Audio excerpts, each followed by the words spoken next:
Black Star Network is here. Hold no punches. I'm real revolutionary right now. Support this man, Black Media. He makes sure that our stories are told.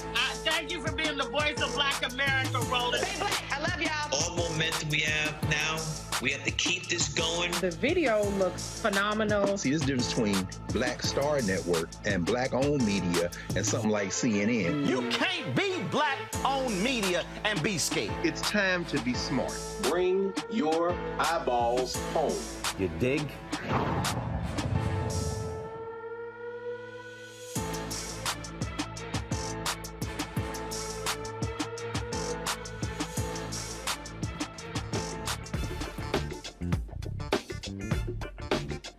Today is Friday, February 10th, 2023. Coming up on Roland Martin Unfiltered, streaming live on the Black Star Network. A Roland Martin exclusive. A Texas man files a federal lawsuit against Killeen, Texas police officers in the city for excessive force following a seizure. We're the first to have the body cam footage of him being tased in an ambulance. I'll talk to the man's attorney as she walks us through exactly what happened. Staying in Texas, Dr. Ruth J. Simmons, the president of Prairie View A&M University, resigns 4 months early. Why? A dispute with Texas A&M University System Chancellor John Sharp over hiring during the rest of Simmons' term as president. She releases a scathing letter. Wait until we read it for you. We'll also talk with the head of the Texas Legislative Black Caucus about this issue. A Black Louisiana council member says she's getting railroaded on voter fraud charges. Her attorney will explain how the council member was interrogated and brought before a judge to plead guilty within hours of a DA who was subject of a DOJ investigation in 2016.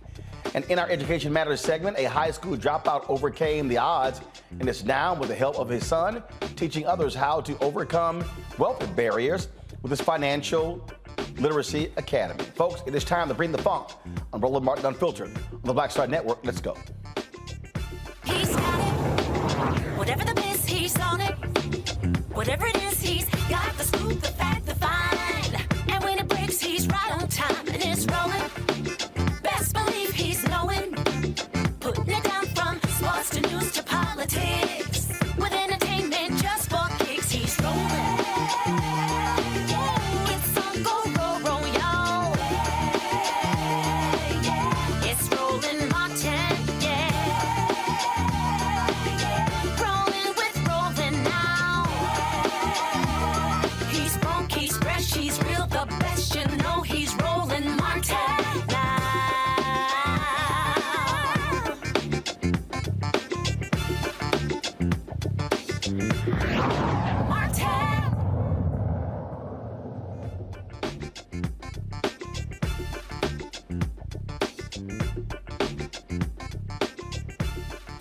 Folks, here a Roland Martin exclusive. A Texas man, folks, was tased in an ambulance after he had a seizure. He was tased by Killeen police officers. He has now filed a federal lawsuit against the 3 police officers, as well as the city, alleging that his civil rights were actually violated. Truman McCollum Jr. suffered a medical emergency at a Burger King parking lot, causing him to hit another vehicle. This took place on January 16, 2021. Now, he was not responsive when he was removed from his car. He is then taken to an ambulance. Now, this is exclusive body cam video provided to us by his attorneys, shows Truman being tased multiple times in the ambulance, and again when they moved him to the police car. Now, before we show you the video, we want to warn you because it could be triggering for you. This is the first time, again, that this has been actually shown. So let's play the video.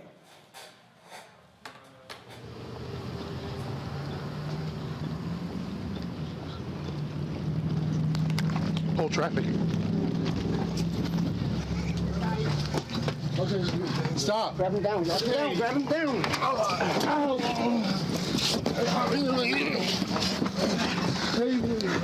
Get your taser. Get your taser. Stop being the taser. Here we go. Stop. Stop. Let me see your hands. Turn around. Turn around. Get on your stomach. Get on your stomach. Look at Josh. Let's keep it. Stop. Stop. Stop. Oh, come on. Turn around, quick. Hey, come on, man. Face that way. Oh, face that way. Okay, man. Stop. Here we go. Quit. Hold the spot. Here we go, please. Get down, get down. Oh, man.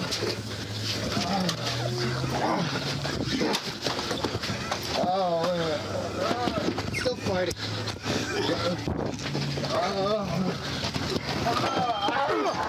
Quit! Get his arms! Quit moving! Get his arms! Get his arms! Watch that taser! Sarah, we need more units! Stop! Give me your hand! Quit!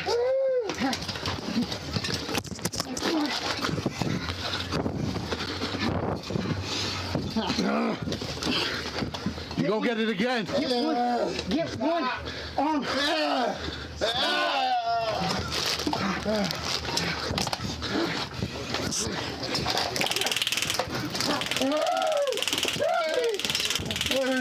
Let me see your hands.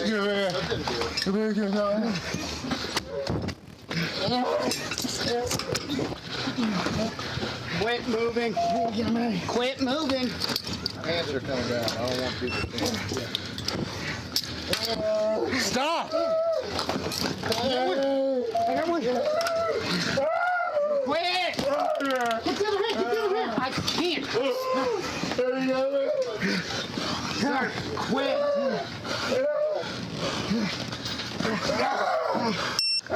Grab this one. Keep it there. Quit! Quit! Stay still! Quit! At least double cuff him! At least double cuff him!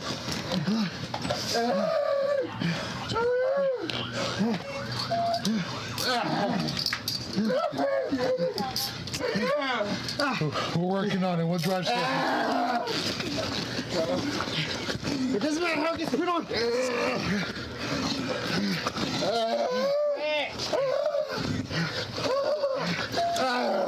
Get him, Josh. Got him. Sarah, one detained. Stop moving. One detained, but he's still uncontrollable. He's outside now. Quit. Fuck. You all okay? Yeah. Hey, calm down, man. Calm down. Calm down. That's Melinda's. Quit! Calm down. Calm down. We're inside the ambulance. All right. Chill. Breathe. It's okay, we can get him out of here. Hey, look, we're just trying to...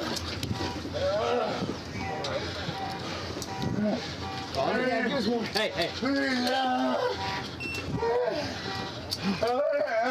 Quit! Get him out! Calm Get him out! down. I'm trying to bring you out. Quit! Watch his head. Watch his head. Hey, quit flinging yourself around, okay? Go, I'm trying to get you out of here. All right? Go ahead. One, be careful. Be careful. One step at a time. One step at a time. Go around. Go around. Okay, man. I got it. I got it. You got it?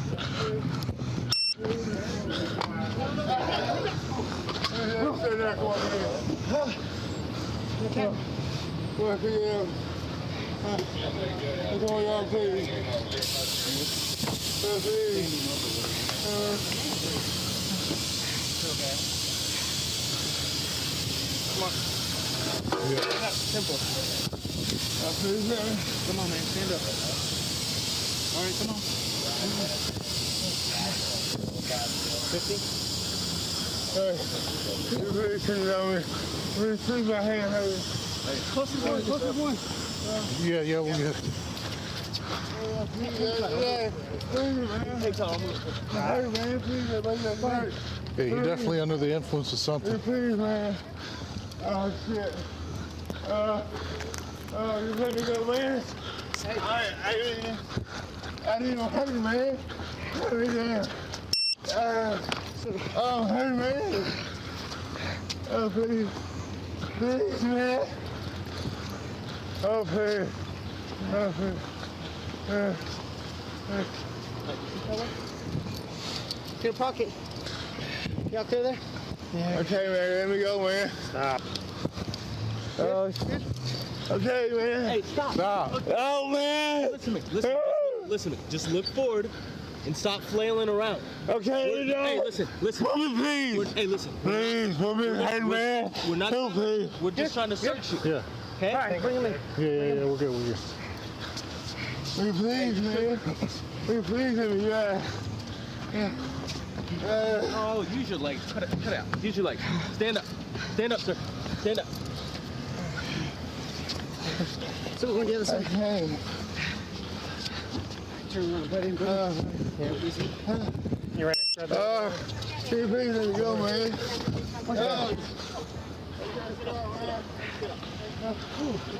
I seen you moving around in there. I was like, oh, shit. Oh, man, come let me out. Please. Yeah. You tased my Okay, let me get myself out. You got me. Okay, let me out. Stop flailing. I tased you? Yes. What? Yeah. I'm like, ah! Oh, shit. My hand, man. Is the seatbelt on? Use the other. Almost.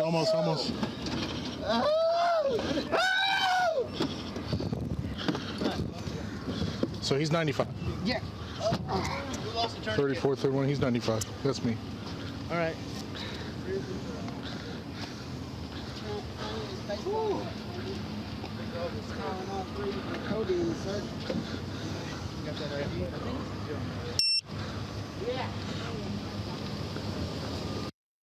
Well, I certainly have lots of questions regarding this video. When we come back, we're going to talk with one of his attorneys, Rossi Williams, about this lawsuit and what we just witnessed. Folks, we'll talk to her when we come back on Roland Martin Unfiltered, the Black Star Network. Don't forget, download the Black Star Network app, Apple phone, Android phone, Apple TV, Android TV, Roku, Amazon Fire TV, Xbox One, Samsung Smart TV. Also, support us in what we do. Your dollars make it possible for us to cover the news every single day. Send check-in money orders to P.O. Box 57196, Washington, D.C. 20037-0196. Cash App, $RM Unfiltered. PayPal, R Martin Unfiltered. Venmo is RM Unfiltered. Zelle, Roland at RolandSMartin.com. Roland at RolandMartinUnfiltered.com. Get a copy of my book, White Fear, How the Browning of America is Making White Folks Lose Their Minds, available at bookstores nationwide. You can also get it from Target, Books A Million. Download your copy on Audible or order through your favorite black bookstore. Also, don't forget, today is the last day to vote for us for the NAACP Image Awards. You literally have less than 3 hours. Go to vote.NAACPImageAwards.net. What you then do is simply go to the Outstanding News Special category, look for Roland Martin Unfiltered, Black Votes Matter, Election Night 2022. Cast your ballot for us. Again, the deadline is 9 p.m. tonight, so please cast your ballot. We'll be right back.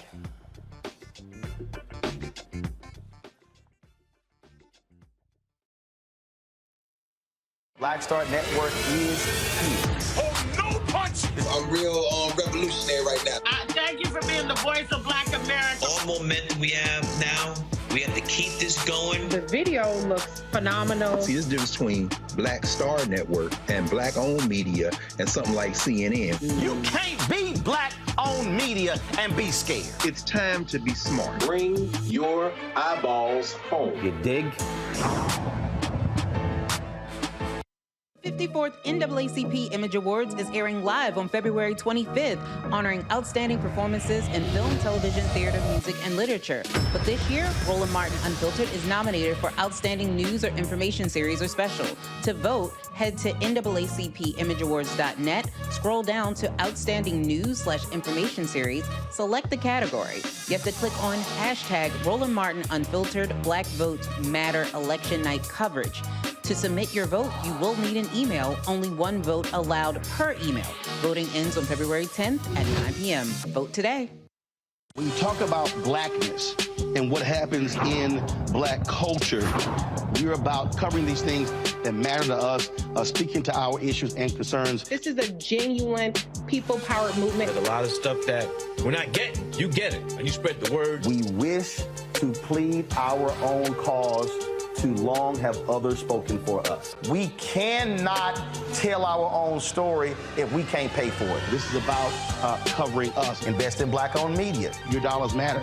We don't have to keep asking them to cover our stuff. So please support us in what we do, folks. We want to hit 2,000 people, $50 this month, raise $100,000. We're behind 100,000, so we want to hit that. Y'all money makes this possible. Checks and money orders go to P.O. Box 57196, Washington, D.C. 20037-0196. The Cash App is $RM Unfiltered. PayPal is R Martin Unfiltered. Venmo is RM Unfiltered. Zelle is Roland at RolandSMartin.com. Hi, I'm Vivian Green. Hey everybody, this is your man Fred Hammond, and you're watching Roland Martin, my man, Unfiltered.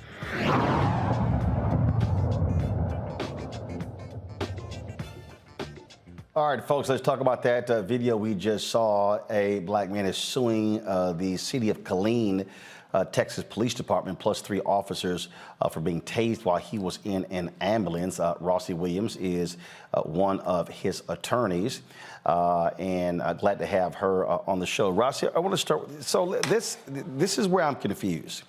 And so, folks, do me a favor. I need you to play the video again, because this is where I am absolutely confused. And I want y'all to play it from the beginning, and then I'm going to fast forward it. No, go ahead and play right now. So play it, because I need to understand. So your client is in the ambulance right now. Yes. Stop the video. Stop the video. Now, he is being attended to by paramedics, correct? Yes. All right, play the video, folks. Now, stop. I'm trying to understand, if he's being attended to by paramedics, why is he being stunned with the taser? Did the paramedics call for cops? Did they say that he was being unruly, that he would not sit still on the gurney? No, that's not the case at all. In this situation, Burger King employee witnessed Mr. McCollum experiencing a seizure in the drive-thru. Mr. McCollum pulled up, made his order at the Burger King window. He was clearly coherent to make the order, and then he experienced a seizure. So as you can see in the footage, when you first showed it, when the police and the first responders arrived, in response to the employee's call for medical assistance for a man experiencing a seizure, Truman was literally still unconscious because he'd suffered such a severe seizure. As a matter of fact, it's not even in dispute as to whether or not he was unconscious or incoherent, because even the officers themselves, throughout the body cam and later in their statements, made the statement that Truman was incoherent. He was unresponsive at that time to command or stimuli. Those are their exact words. And so there was no reason for the city of Killeen Police Department to have tased him, to have done anything to him. The first responders were there, and they'd taken him into the ambulance to receive the necessary treatment. That's why I just, again, okay, so they get a call, a medical emergency. Yes. Cops show up, ambulance shows up. Yes. He has a seizure.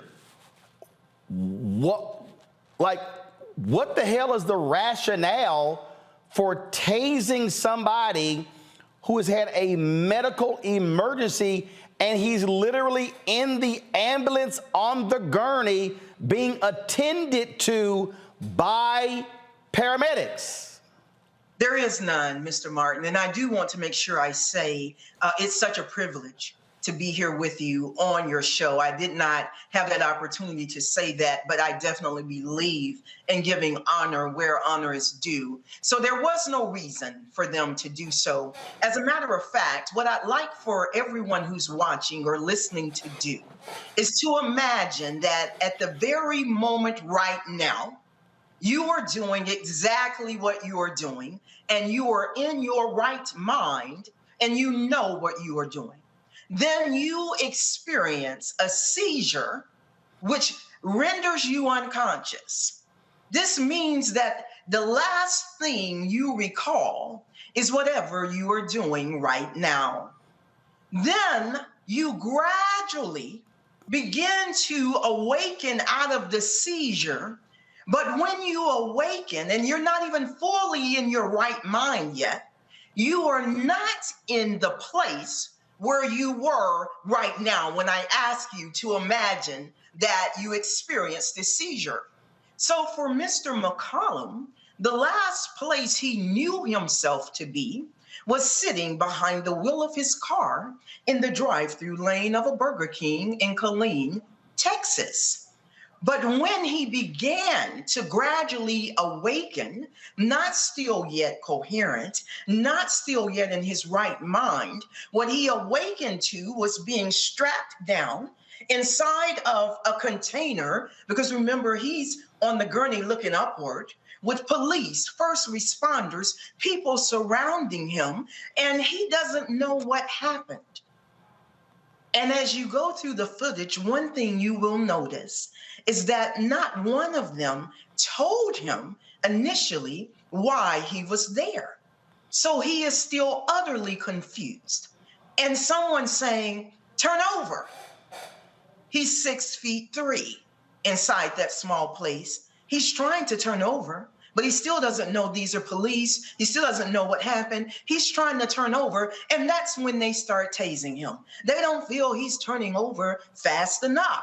They don't feel he's following their commands, even though by their own admission, he's incoherent. He doesn't even know what's going on. And they tase him. And then again, they tase him. That's not enough for them. They tase him, Mr. Martin. And then again, they tase him. You can see at one point he's fallen off of the stretcher.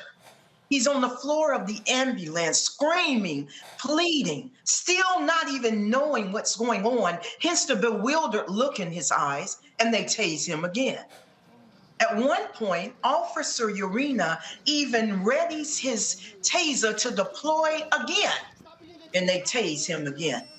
In his back and all different parts of his body, they are tasing him. Right, because so if I have a seizure, I'm unconscious, and then all of a sudden I'm coming to, my natural reaction is like, what in the hell is going on? Because again, I mean, in my life, I've blacked out twice. I blacked out twice. Last time I was a child, playing football in the front yard, heads collided, and got knocked unconscious. I can only imagine if I come to consciousness, and I come to consciousness, I'm coming back by virtue of a damn taser, I'm probably going to be swinging and all of that. I'm still trying to understand the logic of somebody being unconscious in the ambulance, in a gurney, and they decided we need to tase him to wake him up. I'm still, and not only that, if you roll that video, why aren't the paramedics saying, get the hell out of our ambulance? We are trying to deal with this man. This is what I'm thinking. Again, I don't know what their protocols are. I'm thinking that when you are in an ambulance being attended to, the paramedics, they have custody and control. For cops to say, oh, we're just going to enter the ambulance and do what we want, to me, that has to be a violation of some fire department regulations. And I would say to you, the reason that they're not saying anything, I think, are multiple. Number one, they're not Roland Martin unfiltered, wherein you would speak the truth as you have just done and done on so many issues. This is not what happens when in that camaraderie of the thin blue line of police, firefighters, first responders, people are generally not going to speak up. It's no doubt they see this. And I must say, you may see me closing my eyes or even having to control my breathing as I watch, because I stand in a righteous anger about what happened here. And I don't apologize for that, nor will I take down. And so they definitely could have said to the police, you need to leave. This man is not fighting anyone. He's not doing anything. He's just coming out of a seizure. He's not even totally coherent. And if there was a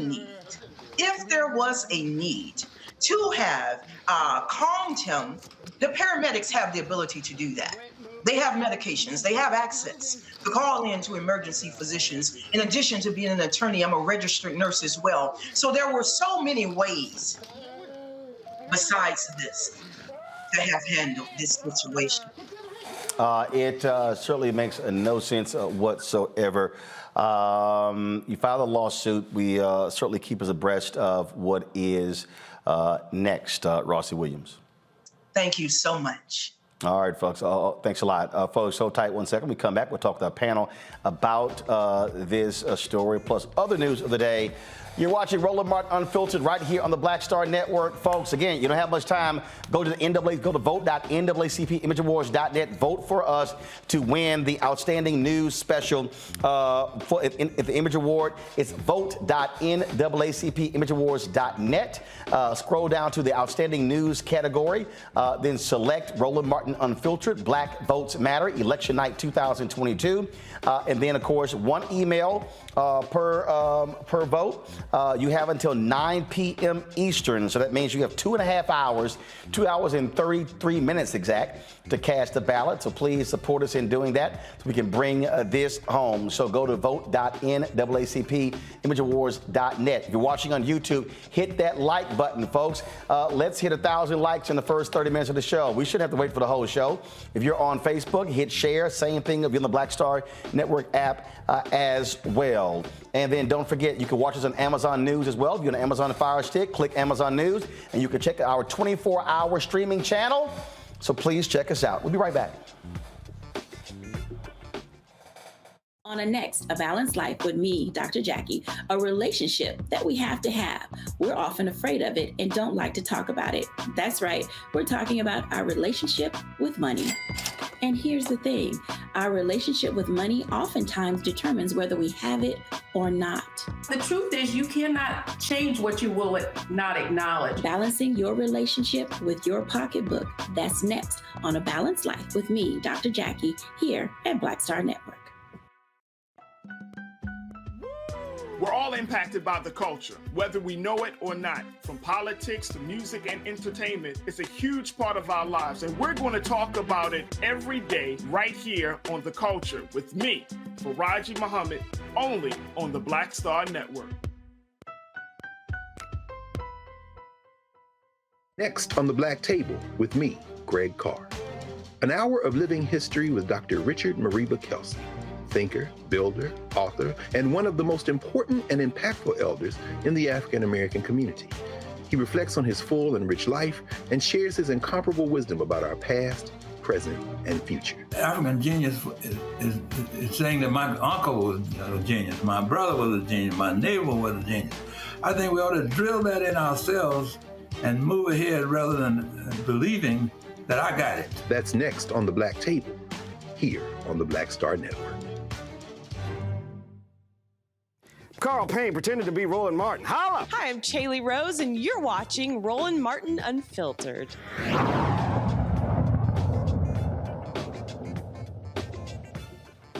All right, let's welcome our Friday panel, Kelly Bethea, communications strategist, Michael Imhotep, host the African History Network show, Matt Manning, civil rights attorney.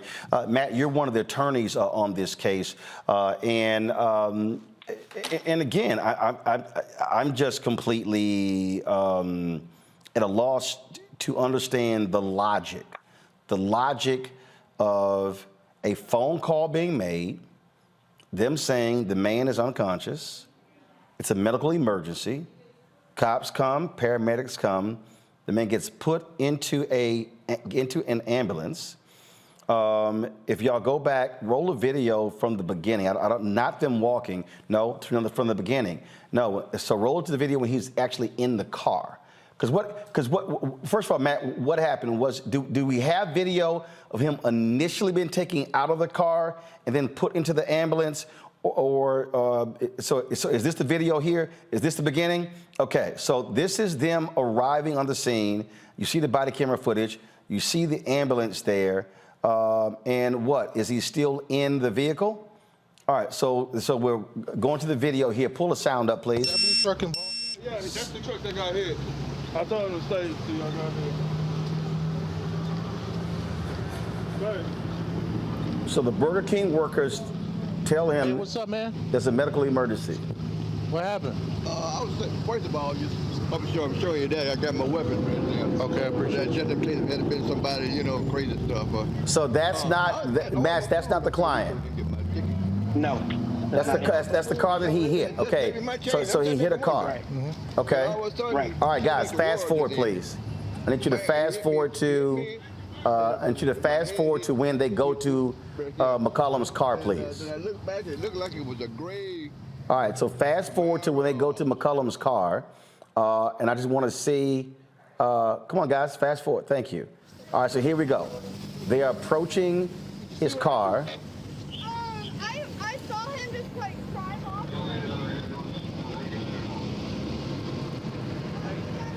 And so we see him in the car. If he looks up, let's see. So we see that airbags are deployed. You see he's not moving in the car. So you can tell the man's unconscious. Head is back. So put us in. Keep the video. I'm gonna talk to Matt. So pull the audio down, please, so I can talk to Matt. So Matt, here's what's crazy. He's clearly unconscious. So if they take him out of the car and put him in the ambulance, what is the logic to just all of a sudden say, let's go tase him? There's no logic whatsoever. And I think you hit the nail on the head earlier. This is a situation where the paramedics are in charge, right? Because they're administering medical care per the calls that they got, all of which were... Yeah, so right now, we literally see them lifting him out of the car, placing him on the gurney, strapping him in, and then, guys, let it keep rolling because, I want to see, I'm about to hit the stopwatch because I just want to look at time. So stopwatch is on. So I want to see time that expires from when they go from here to, so he's sitting up. I can't tell if he's conscious or not. No, he looked like he's still unconscious. Yeah, he is at this point. And, the thing that's especially strange with this, Roland, is that not only were the paramedics treating him, but anyone who has basic understanding of what happens after you experience a seizure understands that there's a period of time during which the person is kind of reconstituting themselves, right? Getting their bearings. So to tase him at this juncture makes literally no sense, particularly because it's obvious that he's out of it. He's unconscious. And you keep asking what the logic is. There is no logic here. What this is trigger happy cops, frankly. I mean, absolutely. I mean, Kelly, watching this, I mean, it goes to show you what African Americans have to deal with. I mean, this is a very clear and undeniable medical emergency. And to go from an medical emergency to somehow this guy is a massive threat, so therefore they have to stun him, is unbelievable. You're absolutely right. I pause because it is so angering to me to see yet another video like this. We have seen so many. I've been on your show for almost 4 years now, and it's at least once a month that we see a video where a Black person is being pretty much terrorized and or tortured by cops who do not understand that not only Black lives matter, but Black people are human, period.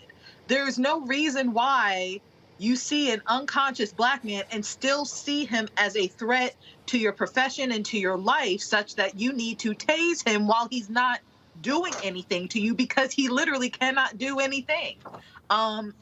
Who is, and Matt can probably talk about this, but did the tase, he was tased 6 times, from what you just said, did that not worsen his condition?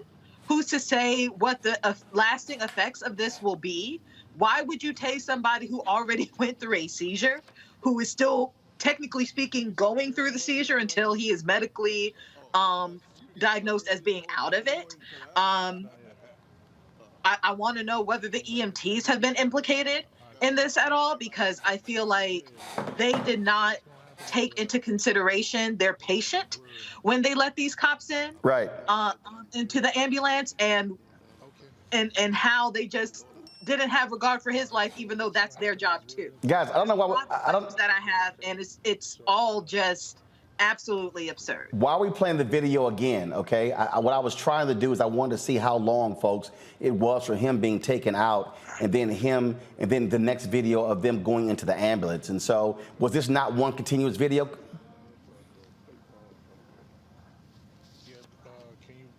Okay, but so what? They went back to the guy's truck, got his information. Okay, all right. So what I need y'all to do is mark the video where they took him out. Mark that video, fast forward to when they actually, and then tell me how much time elapsed. No. Listen to me again. Go back to the point when they took him out of the car. Look at the timer and tell me what that time was. Fast forward to when they get into the ambulance, and then subtract. That tells you how much time it was. Then tell me what that time was. All right, Michael. Again, we see these cases. We see these things happen. Folk always like it. Like I did some conservative show the other day. They're like, oh, you guys are always being victims, because we get victimized. Fact of the matter is, I just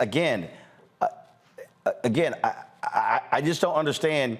If you're unconscious, how are you a threat?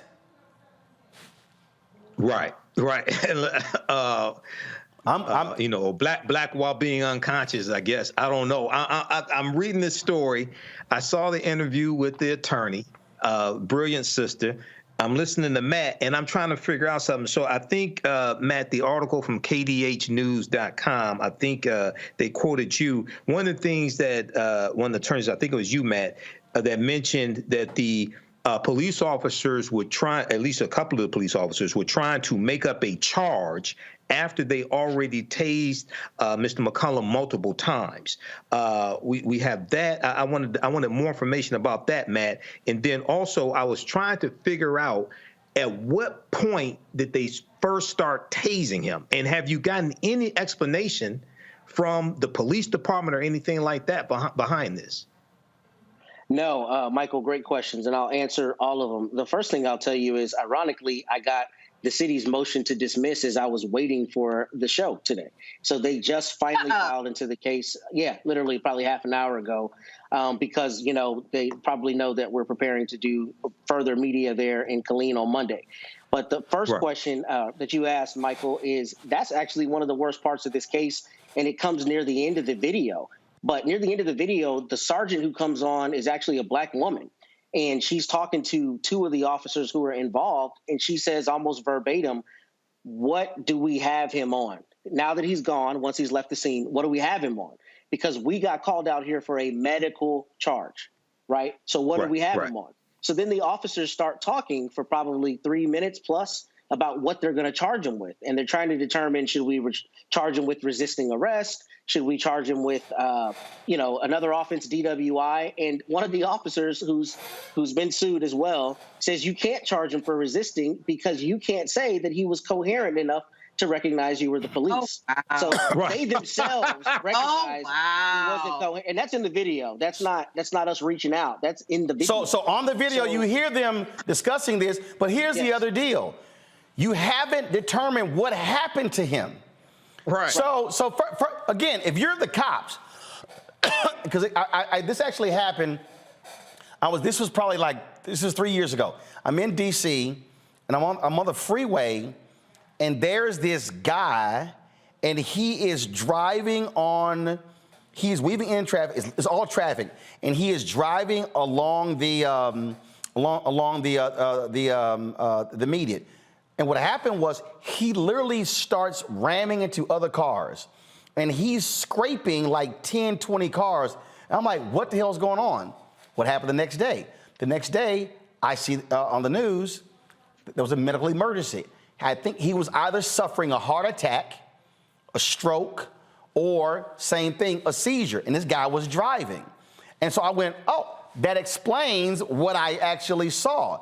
So if you're a cop and you arrive there, you haven't run a breathalyzer, so you can't say he was drunk. You don't have any toxicology report. You can't say he was high. The man is unconscious. So you probably gotta wait till the paramedics ascertain, first of all, stabilize him. First of all, let's get him awake, stabilize him, run tests to then understand what was going on, and that will determine what it was like, they were like, yo, can we find a reason to tag his ass? They were. And if I can add a few things that are particularly important for your analysis, Roland, a couple things. So they're telling me it was 3 minutes and 30 seconds from him being taken out of the ambulance to the point where they started tasing him. 3.5 minutes. So the paramedics only had 3.5 minutes with this guy, and he's still unconscious. Go ahead. And what you see is the first officer, Urena, who was doing the actual tasing, you see him enter the ambulance, but you don't see my client in any way being combative, attacking anybody, doing anything that would Guys, roll a video back. Roll a video back to see him enter. Go ahead, Matt. You don't see anything at all that justifies any use of force, let alone something as high on the spectrum of force as a tasing, number one. But beyond that, they did, in fact, charge him with criminal offenses, and they, didn't do that right. I'm going to handle his criminal defense. And, that's going to be voracious because they didn't do their job correctly under Texas law. So here, right here, Matt, hit play, guys. This is the cops. Turn the audio up, please. Whole traffic. Okay, stop. Grab him down. Grab him down. All right, so you hear something about stop. Have you ascertained anything that the paramedics were yelling for the guys? Turn the audio down. Well, the paramedics were yelling for the cops. Hey, we need your help. No, I have not yet. My understanding is the officer who is on the other side of the taser, the one with the baseball cap, called Urena to come and try to help subdue him. But what you don't ever see and what you never hear is any indication whatsoever that he was hurting anyone, combative, aggressive in any way. So it's almost like they are trying to require him to receive medical treatment. And obviously, as you know, he's able of his own volition to refuse medical treatment. But beyond that, they are not able to use force where force is not justified, any kind of force, let alone, less lethal force like a taser. But not only did they tase him in the ambulance, Roland, they also tased him in the car. So as you see, the lawsuit alleges all of the times you can clearly see the taser. But it's my understanding he was tased even more times. And without saying too much, there are objective third parties who received him and made contact with him after this ordeal who were irate, not only to the extent of they thought that this is the kind of thing that the city of Killeen does all the time, but also that what happened to him objectively is just indefensible and without any kind of justification. So I think what you should really show is the end of the video so you can see the police trying to get together to come up with a charge. And now he's facing a misdemeanor criminal charge when he had a medical issue. And by the way, during the time that the police are trying to figure out what's going on, the Burger King people are the people who called 911 to begin with. But one of the managers comes out and shows one of the officers the actual video where they saw him have the seizure. And he says almost verbatim, see, you can see him twitching in the car. You know, he had a seizure. So the police had no cause that anything criminal happened, and they nonetheless treated him in such a dehumanizing way. Absolutely stunning. All right, folks, hold tight 1 second. We come back. We're going to talk about Prairie View A&M University. Dr. Ruth Simmons, one of the top university professors, university presidents in America, announces she is leaving at the end of the month in a dispute with the Texas A&M Chancellor, John Sharp.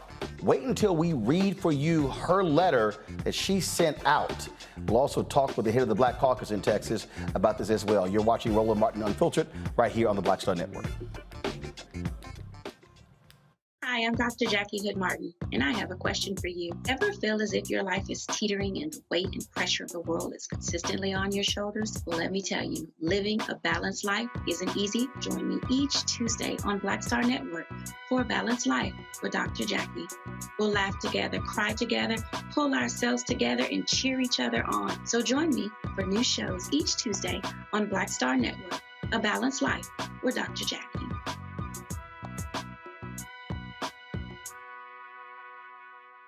54th NAACP Image Awards is airing live on February 25th, honoring outstanding performances in film, television, theater, music, and literature. But this year, Roland Martin Unfiltered is nominated for Outstanding News or Information Series or Special. To vote, head to NAACPImageAwards.net, scroll down to Outstanding News/Information Series, select the category. You have to click on hashtag Roland Martin Unfiltered Black Votes Matter Election Night Coverage. To submit your vote, you will need an email. Only one vote allowed per email.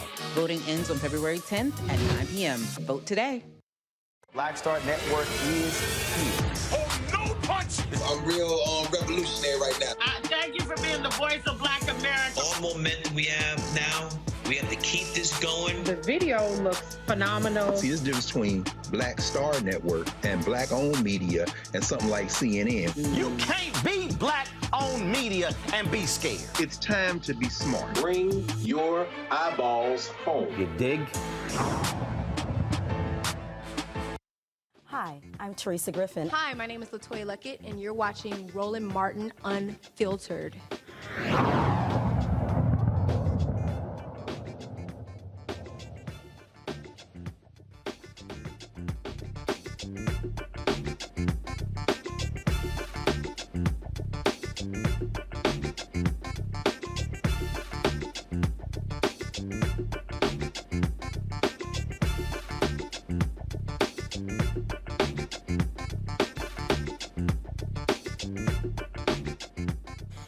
All right, folks.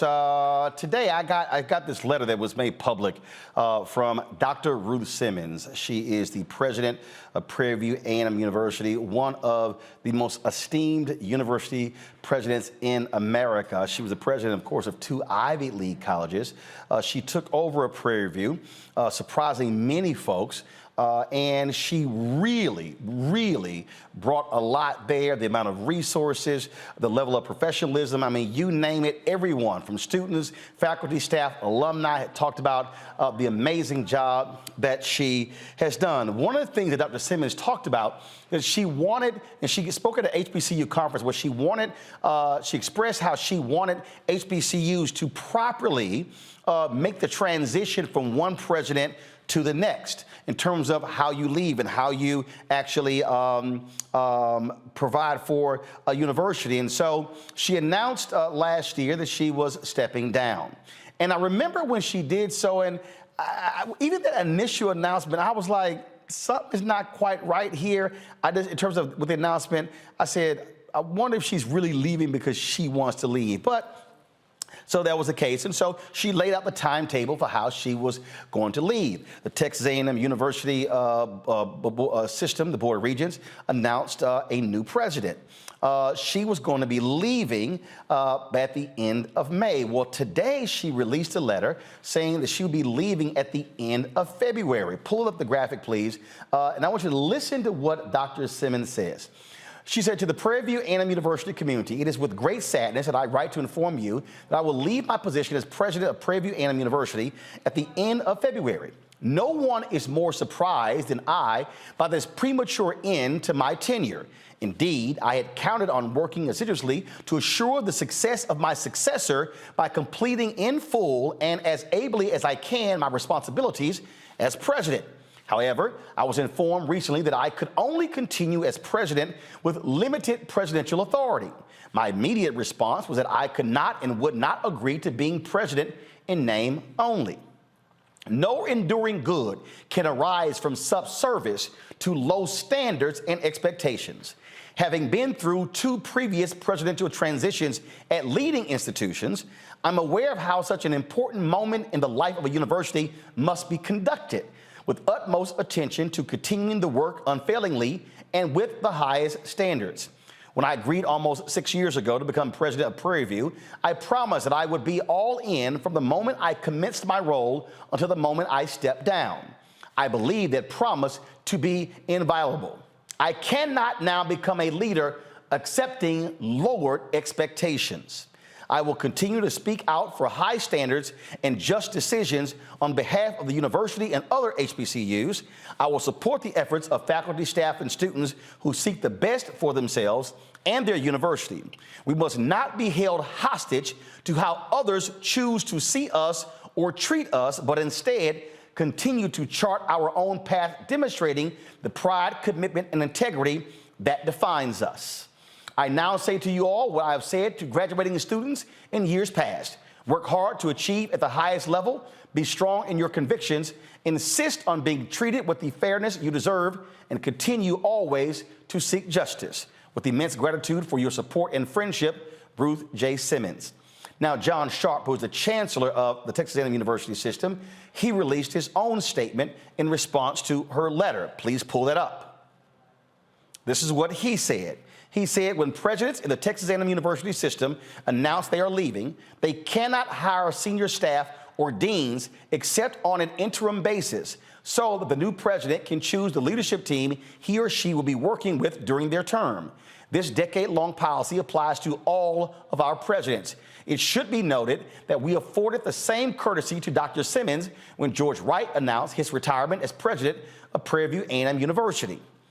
We simply believe new presidents should be able to choose their top staff. As an example, Mike Young announced his retirement over a year before he left Texas A&M University, and he could not hire a dean or top staff except on an interim basis. That allowed the new president, Kathy Banks, to fill those slots. I informed Dr. Simmons that we will not make exceptions to this policy, and she chose to resign. I am sorry she chose this path, but I am forever grateful for her service at Prairie View A&M University and look forward to even greater things in the future. Dr. Tamika LeGrand will assume her duties as president on June 1st, as previously planned. That is Chancellor John Sharp. Joining us right now is Representative Jarvis Johnson. He, is, of course, leads the Texas Black Caucus there. Representative Johnson, glad to have you. So, Dr. Ruth Simmons is no joke. This is not a woman who suffers lapses of judgment, if you will. This is a woman who served as the president of Brown University, Ivy League University, for 11 years. She also later became the president of Smith College, called one of the Seven Sisters, the largest women's college in the United States. And so she is one of the top leaders. Is John Sharp trying to convince me that she's saying, I need to do what my predecessor couldn't do, what other presidents couldn't do? Is there something else going on here? But of course, this is dog whistling for what they always do. They have the greatest president And by the way, thank you, Roland, for always doing what you do. And I want to make something clear. I'm on the executive board of the Texas Legislative Black Caucus as the treasurer, so I want to make sure that I'm clear about that. But you're the former chair, so I got you. Okay, go ahead. But when you look at what Dr. Simmons has been to not only Prairie View A&M, but to universities across this country, she's done a phenomenal job. And when you have someone with this pedigree and with this background, you let her go out on her own terms. And the fact that even today, this is not a day that has or a moment or time that has passed her by. She is still viable. She is still bringing tens of millions of dollars to the university. She is still raising the academic standards at Prairie View to be told, hey, thank you for your time, move on. While all the while she has said she wanted to make sure that the next president that comes in, that there is a smooth transition so that they understand, that they don't lose the progress that was made. I guess this is what, and again, look, I know John Sharp. I'm a Texas A&M graduate. I called him. He didn't call me back. I sent word from several other people for him to call me because I need to understand this. I simply cannot believe that Dr. Ruth Simmons would say, I need to do what my predecessor couldn't do. I need to do what other university folks couldn't do. I'm not buying that. If knowing who she is, and look, I was just with her in November. November 14th was my birthday. I flew to Houston. She had a dinner in honor of Chris Tucker, and it was a great dinner. And sitting there at her table, listening to her talk about the vision, how she conducted herself. This is not a woman who is just going to pop off and just fire off. No, this is someone who carries herself with a high degree of dignity. I'm just not believing, she wanted just to hire deans and hire top staff, knowing full well a new president was coming in when the same thing happened with her. I'm going to go to a break. I want you to answer on the flip side. So, I've been calling around. We tried to get some Prairie View A&M Alumni Association on. I've been told by many people this was a talk of the Prairie View alumni chat rooms all day. But something just... my gut is saying something else is at play here and not what Sharp said there. And so I want to come back and talk about that when we come back. Again, folks, you're watching Roland Martin Unfiltered on the Black Star Network. Hit the like button if you're watching on YouTube. Share button on Facebook. Same thing, the Black Star Network app. Speaking of the Black Star Network app, download it if you have not done so. We got 1 million subscribers on YouTube. We need 1 million downloads of the Black Star Network app, folks. We own it. We control it. This is how we control our own destiny. Download it to your iPhone, Apple phone, Android TV, Apple TV, Roku, Amazon Fire TV, Xbox One, Samsung Smart TV. Speaking of Amazon TV, Fire TV, we are actually on the Amazon Fire Stick. You can click Apple, you can click Amazon News. You can watch our 24-hour, 7 days a week streaming channel right there, along with CNN, MSNBC, and the rest of them on Amazon Fire TV. And we got some great news coming up, some other announcements, how you can see our 24-hour channel. So trust me, we got some great things coming down the pipeline, and we'll be discussing more of this Prairie View story, which is confusing to me right here. We'll be right back. Hatred on the streets, a horrific scene, a white nationalist rally that descended into deadly violence. White people are losing their damn minds. As an angry pro-Trump mob storms the U.S. Capitol, we've seen shooting. We're about to see the rise of what I call white minority resistance. We have seen white folks in this country who simply cannot tolerate black folks voting. I think what we're seeing is the inevitable result of violent denial. This is part of American history. Every time that people of color have made progress, whether real or symbolic, there has been what Carol Anderson at Emory University calls white rage as a backlash. This is the rise of the Proud Boys and the Boogaloo Boys. America, there's going to be more of this. Here's all the Proud Boys, guys. This country is getting increasingly racist in its behaviors and its attitudes because of the fear of white people. The fear that they're taking our jobs, they're taking our resources, they're taking our women. This is white fear.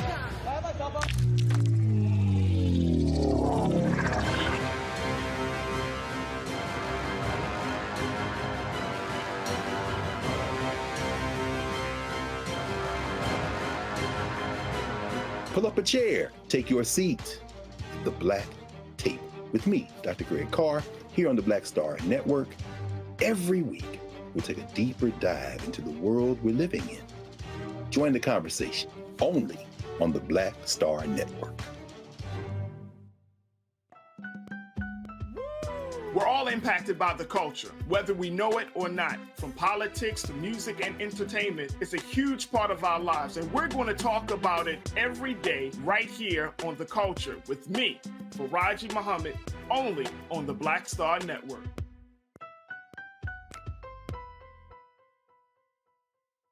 What's up, y'all? I'm Will Packer. I'm Chrisette Michelle. Hi, I'm Chaley Rose, and you're watching Roland Martin Unfiltered.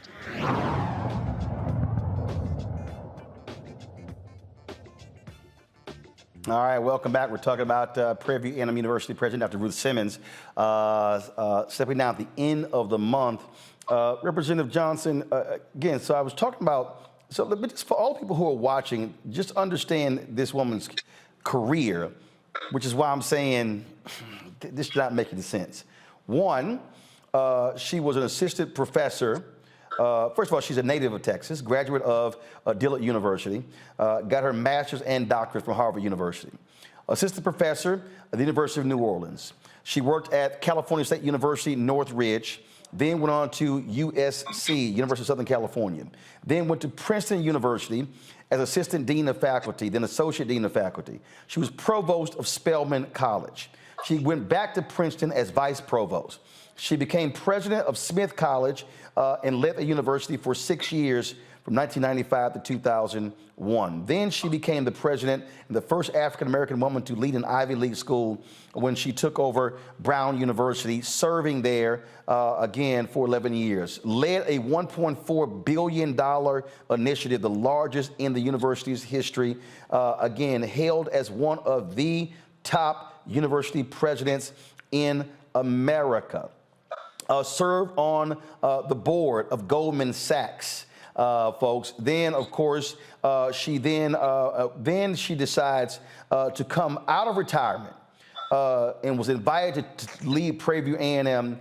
And again, she took over as the interim president on July 1st, 2017, and became the president.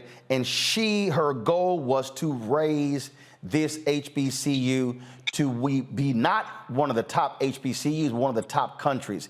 That, Representative Johnson, is what is bothersome, because she talked about the proper transition from leader to leader, and she laid out how it should be done. Clearly, the Texas A&M Chancellor had a different idea. It ain't bothersome. You know better than I do, just like we see it all the time. This is that black magic that Dr. Simmons has put in place, that they didn't think this woman, who does have the pedigree, would come out of retirement and then do the miraculous, wonderful thing that she did at the university. And then when she says, look, I'm going to go ahead and step down, and by the way, I've had a multitude of conversations with Dr. Simmons over the years as we talked about getting more money for the university, as we talked about increasing research dollars, so forth and so on, because I'm a member of appropriations and on Article 3 that deals with education. And so she did such a wonderful job that it seems like people got intimidated. They got intimidated by the very nature of what they always tell us to do. Pull yourself up by your own bootstraps. And so here it is that this Houston woman, this hometown woman, came back home, then went to Prairie View and did a phenomenal job. And then they said, well, wait a minute. We didn't expect you to start competing with A&M. We didn't think you would start competing against the big universities.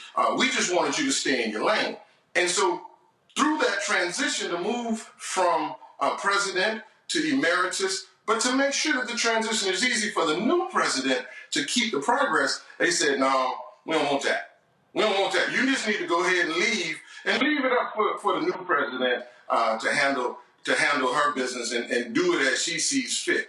I think that's disingenuous, and I think it was done purposely because I don't think that they like the success that Prairie View is having. And so we have to look at that, because when you look at how the university system is, how board members are are chosen, and even those board members are then choosing presidents.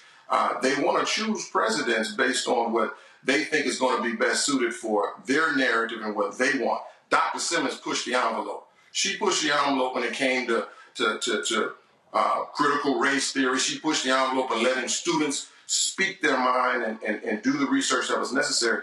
That upset a lot of people that didn't want her to do that.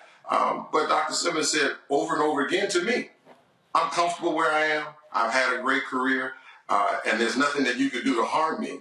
But at the end of the day, they do want to make sure that they're destroying her legacy by simply telling her leave. And I think that in itself is very hurtful, very disrespectful for a woman like Dr. Simmons, who has done a phenomenal job at Prairie View and giving all HBCUs a great day. Indeed, Representative Johnson, we really appreciate it. Thanks a lot. Thank you, my brother.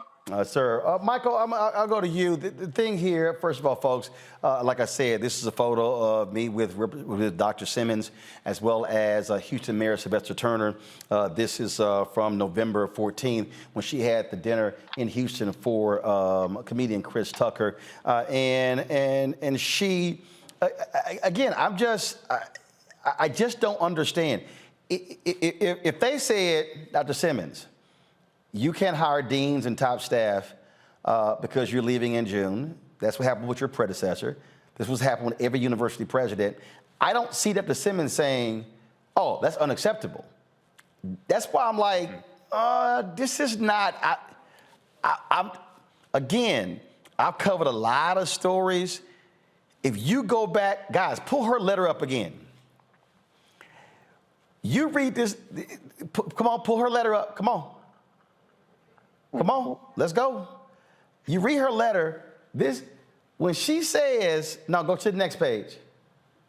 No. When she says, no enduring good can arise from subservice to low standards and expectations. She then goes on to talk about previous administrations and then says, I promised that I would be all in from the moment I commenced my role until the moment I stepped down. I believe that promise to be inviolable. Go to the next page.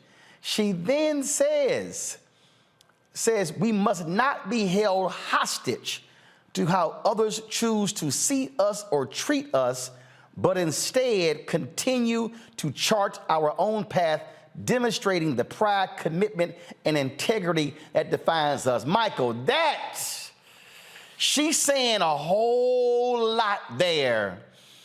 A whole lot there. It sounds like they're handcuffs on her. It sounds like things that she wants to accomplish or something. And you mentioned in the interview, a fear or something like that when the HBCU tries to compete with a predominantly white institution. Is that what you said? No. Representative Johnson made that comment in terms of, because obviously Texas A&M is one of the flagship institutions in the state.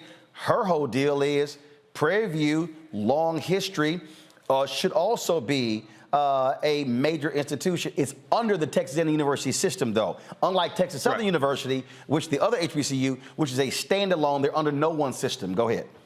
So when she talks about substandard and she says subservice. So subservice, and then it sounds like she's saying that because of the structure or the restrictions that are being put on her, she can't fulfill the promises that she made of being able to take Prairie View to the next level. And I know that sometimes when you have a HBCU that can become a rival to taking students away from a predominantly white institution in the same state, that can ruffle a lot of feathers. And sometimes those feathers are on the board of directors of that very HBCU. Because all skin folk are not our kinfolk. So hopefully we'll find out what this is really all about. But it seems like she was trying to send us some messages. Oh, Mike, she wasn't. Mike, she wasn't trying. Kelly, I read that letter. She wasn't trying.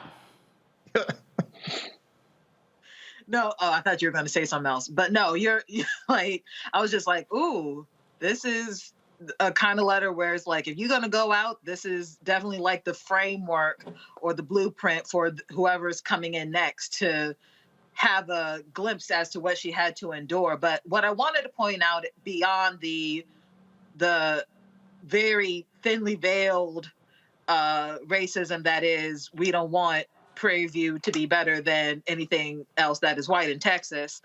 Like you said in your entire presentation of her, this is a very accomplished Black woman. And I could not help but think of the many incredibly accomplished Black women that I have seen endure something similar, in that you are invited in by white leadership. You are praised for what you have done in the past, and they're so excited about it. And then basically the end result being, we don't like you anymore. You're doing too much. You got to go. And it immediately made me think of this chart that I saw at least a year or so ago, basically the pathway for women of color in the white workplace, where it's, you know, the honeymoon phase, and then the reality where the Black woman actually sees what's wrong with the organization, and she tries to, you know, come up with solutions within the structure that she's been given, and things like that. But at the end of the day, they don't want all that. At the end of the day, she was really just tokenized and wanted on a pedestal. Matt, again, if people were at that dinner and if they saw how she spoke and how she carried herself, this is a woman who is accustomed to being in rarefied air, who is accustomed to being among the elite of the elite. She don't play.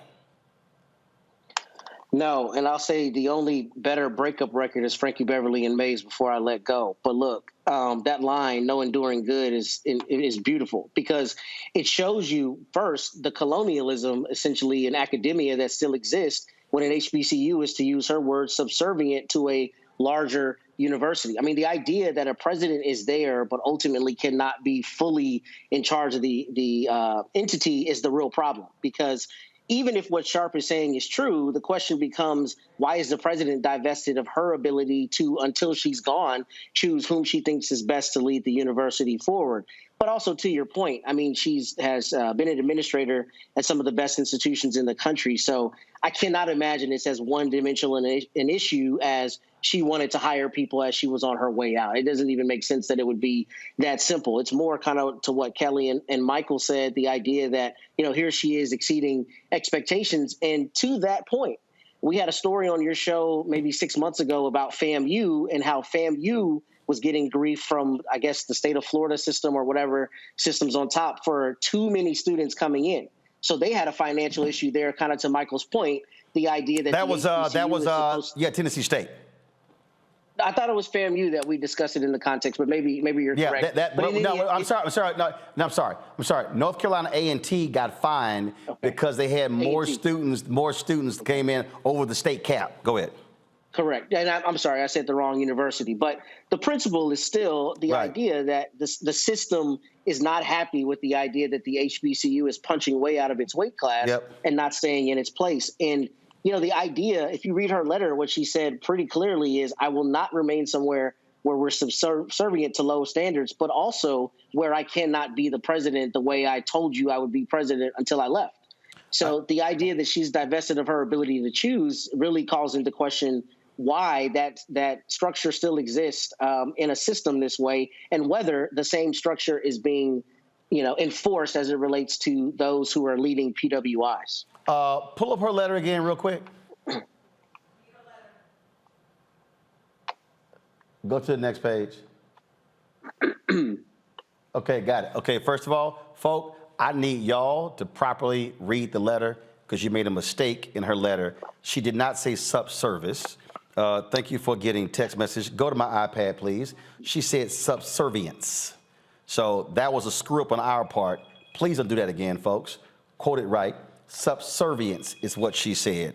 And subservience, folks, is defined as willingness to obey others unquestioningly, or the condition of being less important than something else. So what she actually wrote was, no enduring good can arise from subservience to low standards and expectations. So, yeah, she was saying a whole lot in that letter. I got to go to a break. We'll be right back. And again, we reached out to for Chancellor John Sharp to come on. He has not called me back. We did call Prairie View A&M University. Dr. Simmons was not doing any interviews. We also reached out to the Prairie View A&M Alumni Association, and they made no one available as well. So hopefully we'll get more information to figure out really what's happening there at PV. You're watching Roland Martin Unfiltered on the Black Star Network. Black Star Network is here. Oh, no punch! I'm real revolutionary right now. Thank you for being the voice of Black America. All momentum we have now, we have to keep this going. The video looks phenomenal. See, there's a difference between Black Star Network and Black-owned media and something like CNN. You can't be Black-owned media and be scared. It's time to be smart. Bring your eyeballs home. You dig? The 54th NAACP Image Awards is airing live on February 25th, honoring outstanding performances in film, television, theater, music, and literature. But this year, Roland Martin Unfiltered is nominated for Outstanding News or Information Series or Special. To vote, head to NAACPImageAwards.net, scroll down to Outstanding News/Information Series, select the category. You have to click on hashtag Roland Martin Unfiltered Black Votes Matter Election Night Coverage. To submit your vote, you will need an email. Only one vote allowed per email. Voting ends on February 10th at 9 p.m. Vote today. Hi, I'm Vivian Green. Hey everybody, this is your man Fred Hammond, and you're watching Roland Martin, my man, Unfiltered.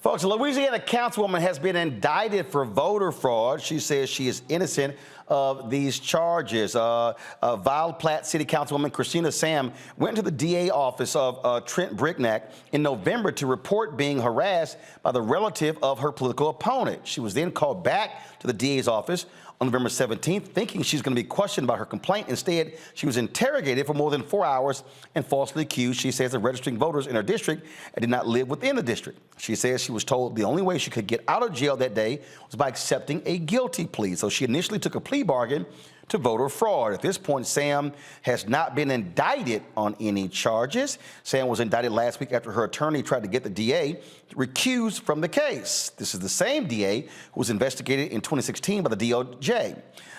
Rochelle Jones represents Councilwoman Sam. She joins me now from Lafayette, Louisiana. Rochelle, how are you? And thank you for having me. All right, so she goes to the DA to report somebody else.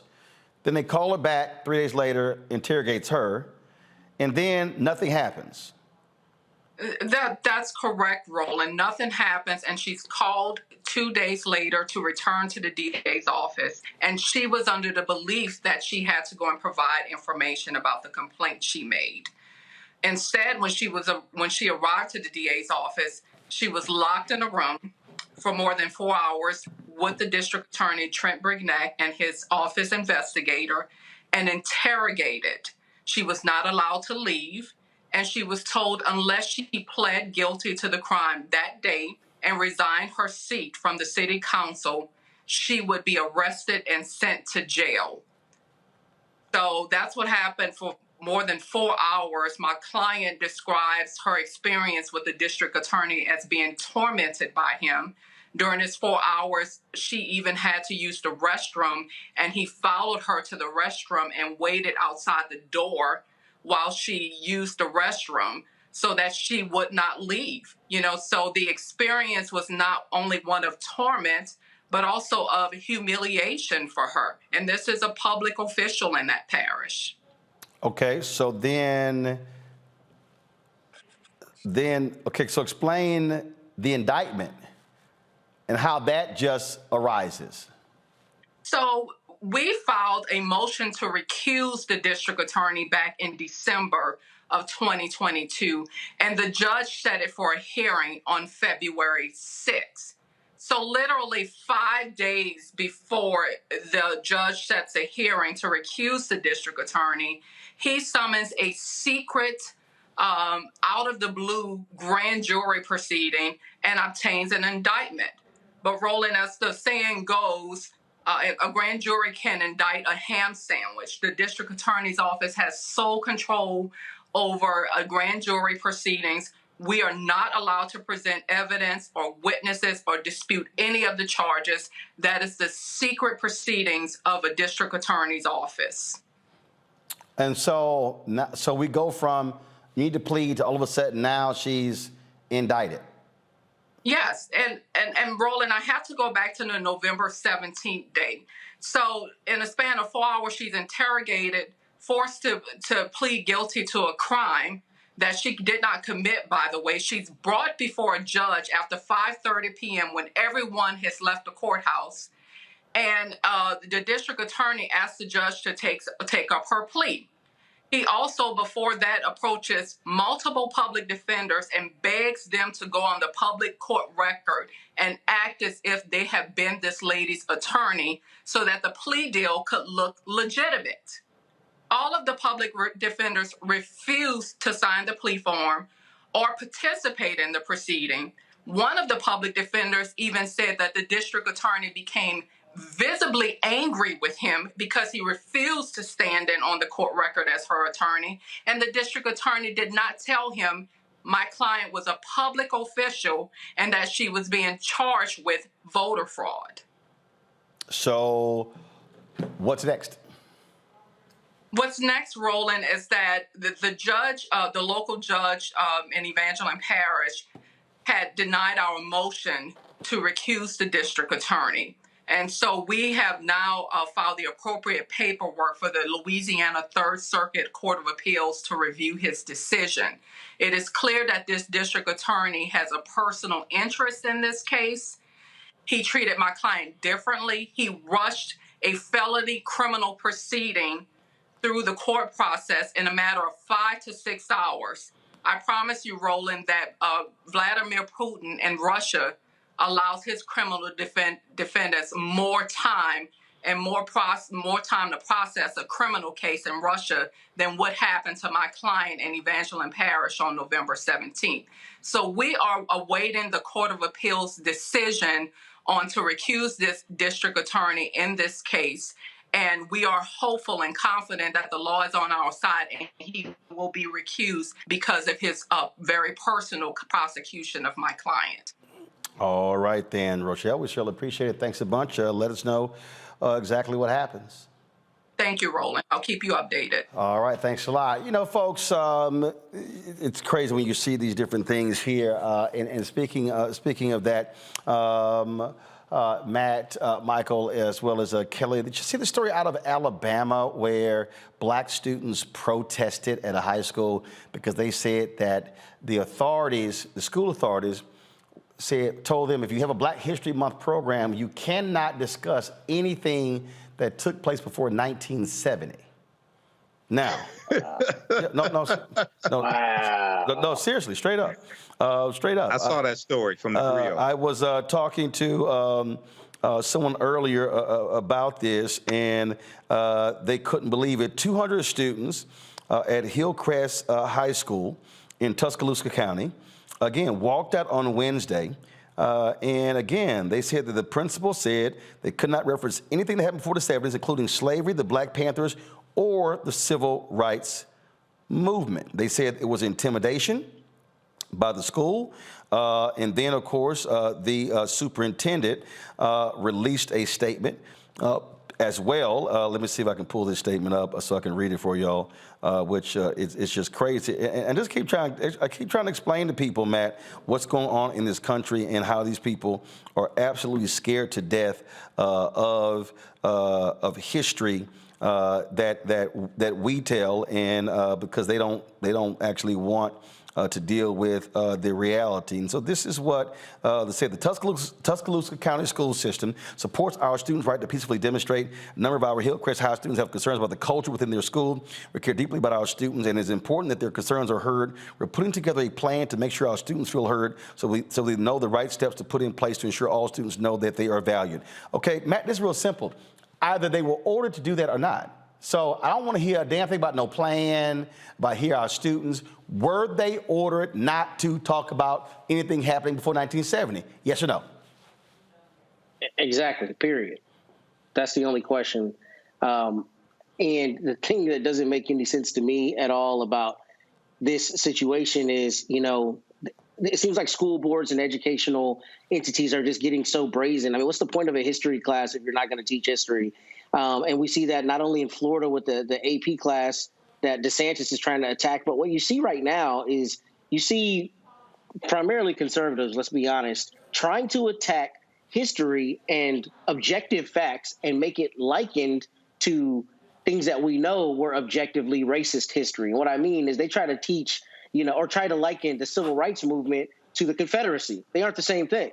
So the idea that students would be ordered not to discuss anything at a program before 1970 is absurd, because we're still dealing with racial issues today.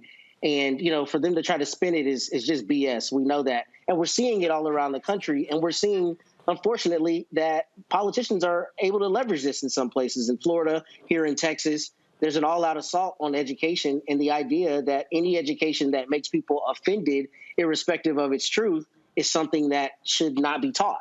And that's, absurd, especially if we want a citizenry that knows the actual truth of what happened in the past. But bottom line here, Kelly, I keep trying to explain to people, they want to attack every single institution. This is about white fear holding on to power. It really is, but it also, in a ironic way, is kind of funny in them thinking that Black history ended after 1970. I'm not going to get into it because I'm sure Michael is about to give us a breakdown as to what happened between 1970 alone. No, he's not, because he's only going to have 30 seconds. Don't do that, man, like that. Right now, y'all keep laughing. Y'all taking this time. I understand, but you understand my point. There are plenty of things that happened between 1970 and 2023 that people can talk about that will make white people just as uncomfortable, just as fidgety, just as, frankly, guilty as things before 1970. So it's not something that is going to stop history from being told. You're just going to feel dumb about it either way. Right. Michael Kelly kept talking, so you only got 20 seconds to go. CBS 42 has a story about this, and number one, they should sue that school. Number two, in the statement from the superintendent, they did not say the students are lying. They did not say it didn't take place. Right. So that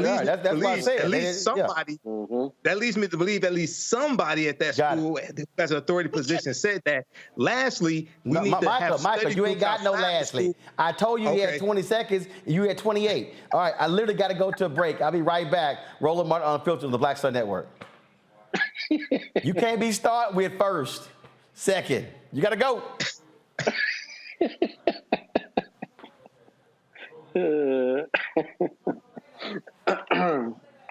Shows that Doc, why'd you hit it? I said as black men, and then they paint these monolithic portraits of us. They think that they're being painted by white people, and I got to tell you, there are a whole bunch of black folk that are the creators, the head writers, the directors of all of these shows, and that are still painting us as monoliths. The people don't really want to have this conversation. No, they don't.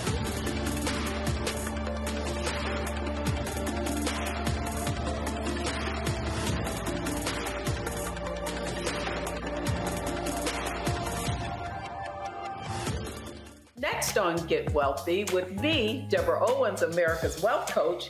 Listen to this. Women of color are starting 90% of the businesses in this country. That's the good news. The bad news, as a rule, we're not making nearly as much as everyone else. But joining us on the next Get Wealthy episode is Betty Hines. She's a business strategist, and she's showing women how to elevate other women. I don't like to say this openly, but we're getting better at it. Women struggle with collaborating with each other. And for that reason, one of the things that I demonstrate in the sessions that I have is that you can go further together if you collaborate. That's right here on Get Wealthy, only on Black Star Network.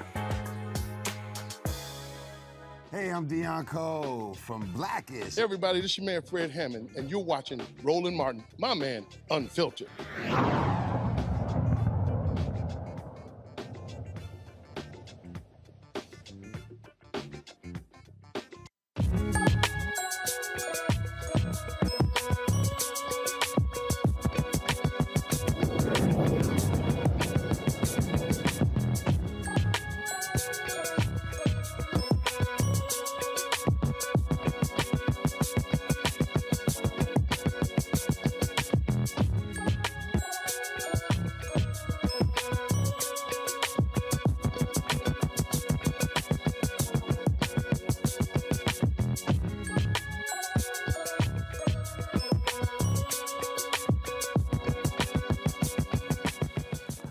All right, folks, we talk a lot on our show about the importance of wealth creation, understanding financial literacy, and being able to take advantage of the opportunities. My next guest was a high school dropout and father who launched the Financial Literacy Academy when he was 18-year-old son, Timothy. Brandon Williams has overcome a whole lot. He found solutions to wealth barriers and created several business ventures. Brandon and Timothy, they are founders of the CEO Financial Literacy Academy. And they join us right now. I'm glad to have both of you here. So first of all, so explain this academy. Exactly what is it? Okay. The academy was created to get back in the community and help the community, the youth, break the financial curse in the community. And what I meant by that is, you mentioned I dropped out of high school in the 11th grade. That was important because I didn't have any resources. And the reason we created the Financial Literacy Academy is because when your parents don't know the rules to money and they don't have any higher understanding about money, credit, finance, where do you go? And oftentimes I used to look to the street, you know, the guy with the answers on the street. And we brought this Financial Literacy Academy back so the kids wouldn't fall prey to the guys on the street that they thought had the answers. Right. So what exactly is the academy? What do y'all actually do? Okay, so it's a financial literacy and entrepreneurship academy. So we teach the youth. No. Follow me here. When I say academy, is it an actual school? Is it a series of classes? Exactly what's the academy? Okay, so the academy is ran through after-school programs. We partner with a national organization by the name of OIC. And it's a job training and entrepreneurship development academy. So we partner with about 5 schools, and we're in these schools in the after-school programs teaching the entrepreneurship component as well as the financial literacy. How many schools? Finance. How many schools? We're in 5 schools right now, 3 of them that are active. Where? Carroll City, in Miami-Dade County, in Miami, Florida. Gotcha. And so how many students are you actually teaching? We have about 85 students right now in the classes. And that's not including the other 2 high schools that will come on mid-year. Gotcha. Questions for my panel. Michael, you're first. Hey, guys, look, this is great. I saw this article from blacknews.com. Just talk about some of the success story. I have a background in teaching entrepreneurship. Just talk about 1 or 2 of your biggest success stories with the financial literacy program. Okay. Well, I think my biggest success story was with my son. He was like the model student to it all. I mean, coming out of the background and not having the knowledge, it was like a dark road for me. So for him, everything I had learned from my experience of working in banking at a local credit union here by the name of Space Coast Credit Union, I was a loan officer there. So I got a chance to ask people of different backgrounds, different races, and people of all different financial classes. I used to get the chance to pick their brain and see what they were doing differently than my mom and dad. So the things that I picked up that they were doing that my mom and dad didn't know to do, I started with my son, which was looking outside of regular 9 to 5 to earn income. And that found us into entrepreneurship. So I started working with my son at the age of 16. We started building him a business around his gifts, his talents of what he wanted to do at that time. And we started to work on the business credit as well as his personal credit by getting him added as an authorized user to a few of our credit cards. So when he graduated high school, he graduated with a 700 credit score, ready to approach the world the right way. Right. Excellent. Excellent. Great job. Kelly. Hi. Well, you kind of answered a little bit of my question in exactly how did you learn yourself, but out of what you learned that you now bestow upon your other students, what is outside of entrepreneurship, of course, what is the best piece of advice or singular advice that you received that you still teach to others? Okay.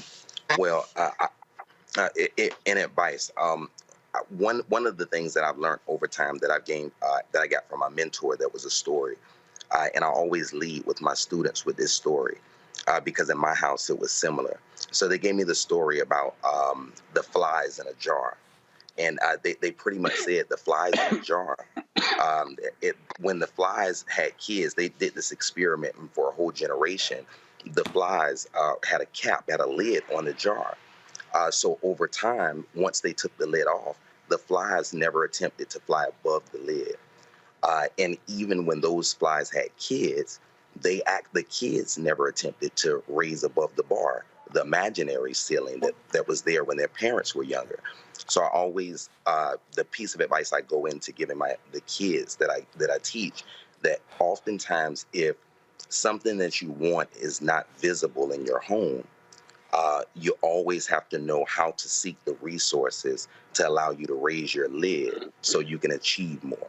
So that's one piece of advice I lead with, and that's what our Financial Literacy Academy was all about, helping these kids raise the lid of what they may or may not see at home. Timothy, go ahead and share your thoughts. Is Timothy there? Can you hear me? I can hear you now for some reason. Go ahead. Just talk your thoughts about the academy. Oh, for sure. Could you reiterate the question? Yeah, just share your thoughts about the academy and its importance. Oh, for sure. From young, my father put into me the importance of entrepreneurship. So, when I was in high school, around the 9th grade, I started selling candy and chips and different things. And at that point, I was making around $1,500 a month just going to school, back and forth to school. So I would even if I sold out every day, but if I didn't sell out on my 20-minute walk from school to home, I would sell out the rest because of all of the traffic. So just the importance of entrepreneurship, and now teaching that to other kids in the school system is gonna, make society better overall. All right then, Kelly, your question. I asked my question. I'm sorry, Matt. So my question is just this. This is a brilliant program. Thank you for having it. Do you have a particular part of the program that discusses investing? And the reason I ask is because in our community in particular, I find that people are afraid of investment and afraid of the stock market. Do you have a component that helps people familiarize themselves with it? Yes, sir. And that's such a great question. One of the things that when I was actually working with Timothy, two of the things he did from the moment he turned 18, one of them, he got his 215 license, which is his life, health, and annuities. So he's a financial planner. He helps people understand the rules of money. And he also got his security guard license, where at 18, he carries he's an armed guard, making about $25 an hour starting directly out of high school, in addition to his entrepreneurial pursuits. So those things in the financial area, Timothy and I do seminars all the time, teaching people how to properly grow, protect, and save their money. And when we say, like you said, many people in our community are afraid of investments. And that's a part of going past that lid that we talked about. So oftentimes we're always in our community teaching people how to protect what matters most. So I'm a real estate broker by trade. I have my real estate broker's license. Timothy has his financial service license. So in the real estate arena, we oftentimes see our people lose their property, oftentimes without wills, without trust, without anything that maintains all of the hard sweat equity that they put in over time. So in the community, we work with people in the community, not only to get them licensed, insured, health insurance, life insurance, mortgage protection. And if you ever heard of that concept of becoming your own bank, Timothy and I teach that concept through what they call the whole life infinite banking strategy. And we teach how that is a viable option for people in our community that may have never heard of how to make proper investments to protect their life. All right, then. If folks want to get more information and looking to do something like that in their city, where should they go? Yes, they can go to breakingthefinancialcurse.com. Also, they can follow us on Pastor Finance in Instagram. And they can also give us our main hotline a call at 305-849-2035. And our and Timothy's number direct that handles everything else is 954-558-6587. All right, then. Well, look, we certainly appreciate it. Thank you so very much for joining us, and good luck. Thank you, sir. Thank you for having us, man. It's a pleasure. Thank you for having us. All right, I appreciate it. Thanks a bunch. Hey, folks, check this story out. A white woman who called to have her HVAC service called the cops on the black technician who arrived to do the job. Alonzo Harmon shared this video to his TikTok profile titled, "Here's a sample of what life is like being a black man in America." Watch this. I have never, ever dealt with a customer like this. She is on the phone with 911 right now. Look at her. She said I just threatened her. What threat did I make towards you? What threat did I make towards you, ma'am? Huh? This is crazy. I already knew what it was when I first got here, though. Because when I walked in the door, she was on tip. Her husband not even here. She's asking me pointless questions. I'm answering, though. On God, you know, everybody who knows me know I keep it professional. But I've never dealt with a customer like here, ever. On God. And I'm not going to leave. I'm going to wait till the police get here. That's what I'm going to do. Show up, talk to both of them, nobody arrested. Somebody should be, the white woman should be arrested, Matt. Yeah, she should for a false report. Yes. And I don't even know what to say beyond this is absurd. I mean, he's got all the insignia indicating he works for the company, and she just wasn't pleased. The black man showed up at her door, so she called 911. And I chuckle because it is so absurd. I mean, I don't even know what to say beyond it's abhorrent that a person would do this. And I'm glad that he decided to stay, because I was thinking, you know, obviously if she says get off her property, leave her property so you don't have any trespassing issues.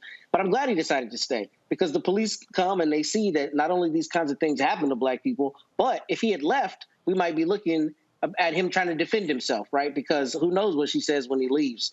So I think he took the right course in recording her and making sure that it was clear he was not in any way menacing her.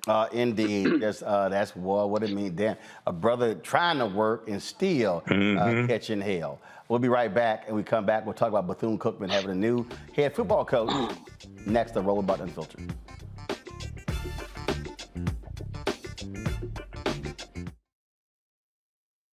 On a next, A Balanced Life with me, Dr. Jackie, a relationship that we have to have.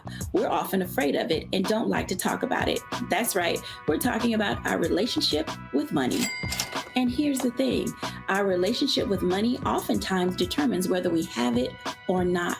The truth is you cannot change what you will not acknowledge. Balancing your relationship with your pocketbook. That's next on A Balanced Life with me, Dr. Jackie, here at Black Star Network.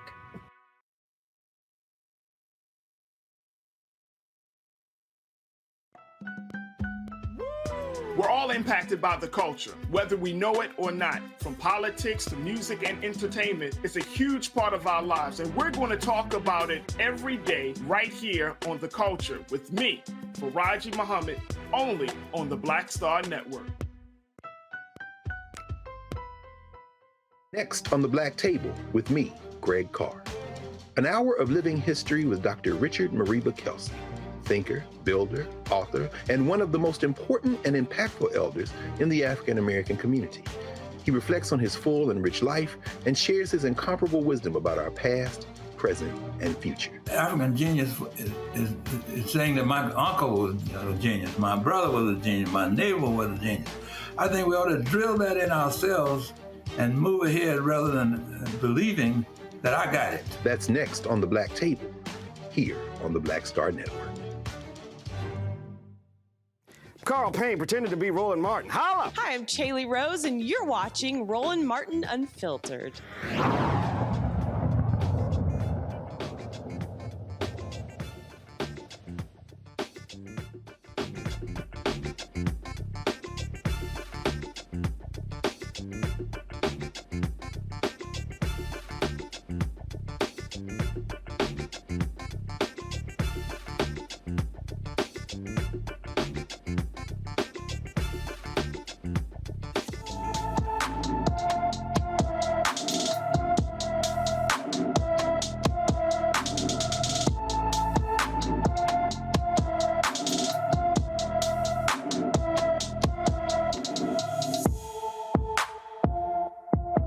James Zacoli has been missing from Casa Grande, Arizona since January 29th. The 15-year-old is 5 feet 9 inches tall, weighs 161 pounds, with black hair and brown eyes. Anyone with information about James Zacoli should call the Casa Grande, Arizona Police Department at 520-421-8700, 520-421-8700. Folks, Bethune-Cookman has a new head football coach after all the drama. Well, they announced they were going to hire Ed Reed, but then, of course, they rescinded the hiring of Ed Reed. Now, on Wednesday, they announced Raymond Woody Jr. as their new head coach. As many of you know, I played football here at Bethune-Cookman in the early 90s and graduated in 1996 as an academic and football All-American. During college, I met my wonderful wife, Stephanie, of 23 years here. We have 3 amazing kids. Ray the third, which is he's at Cal Berkeley, just graduated. And Alana, my daughter, she's a freshman at University of Central Florida. And then Caden Woody, who's he's an 8th grader. He decided to stay home and play in his basketball championship game. It feels so good to be home. I want to start by thanking President Dr. Drake and Athletic Director Reggie Thiz and the rest of the BCU administration for this opportunity. Over the years, I have held numerous coaching positions from the high school level to Division I institutions under Willie Taggart and have established amazing relationships throughout the state and across the country. As the next head football coach, I will have a strong focus on creating a winning culture, the academic, personal, and professional development of our players, recruiting the best and brightest from the state of Florida and from around the country, and enhancing our engagement with you all and the members of our university community. Now, in the first 30 days, I will examine and feel our staff individually equally committed to both on and off the field. Then I will meet with all the players individually and get an opportunity to know a little bit more about them as well as them knowing a little bit more about me. Next, team up with the athletics department, including academic, student development, marketing, facilities, and all departments that support us.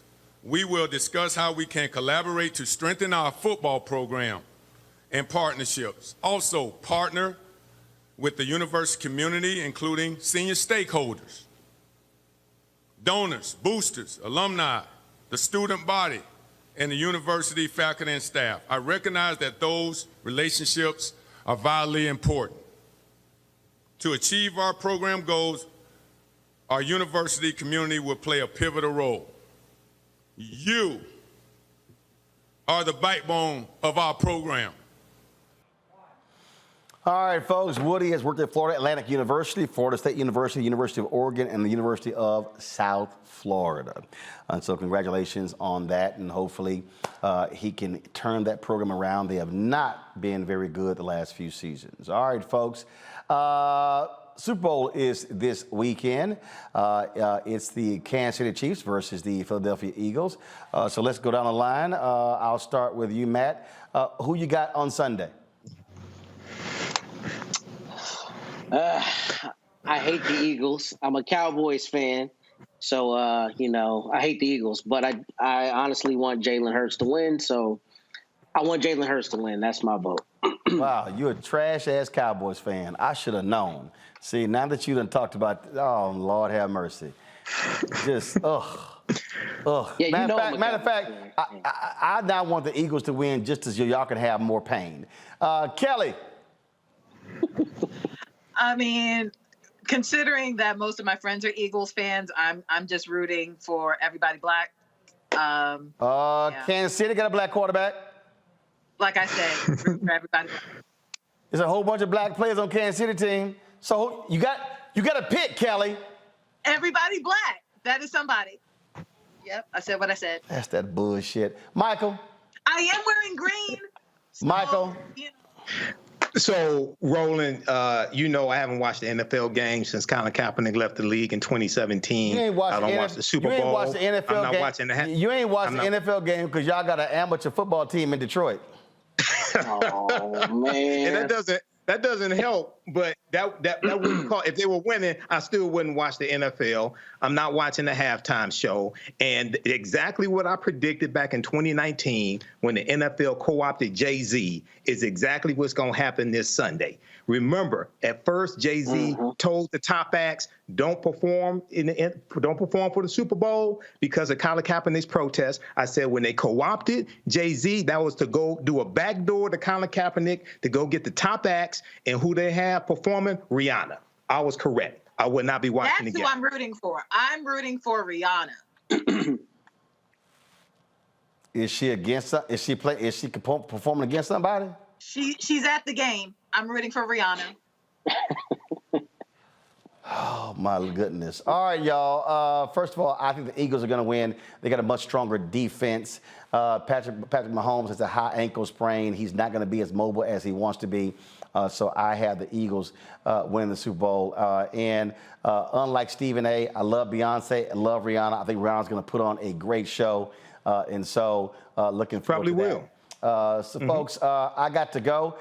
Tomorrow, I'm going to be in Virginia Beach. Looking forward to speaking tomorrow. Give me 1 second real quick.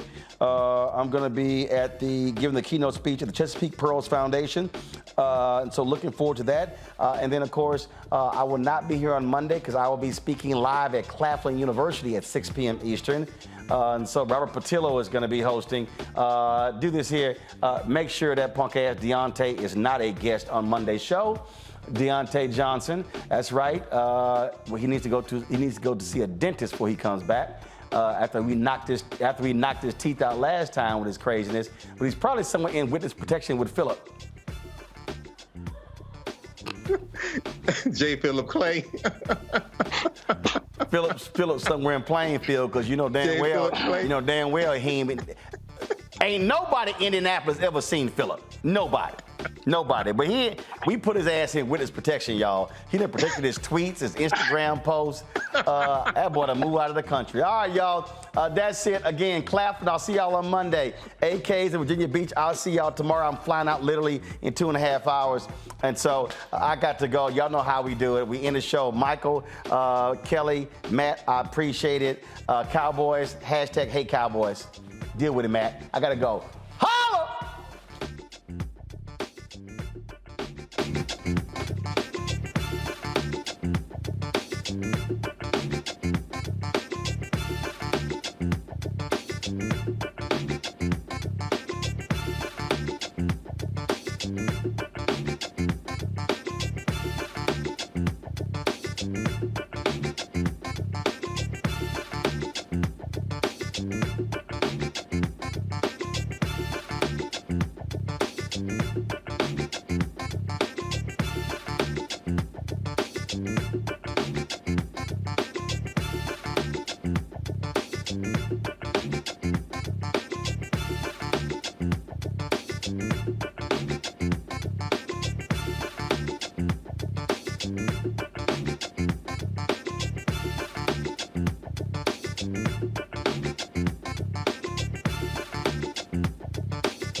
Network is here.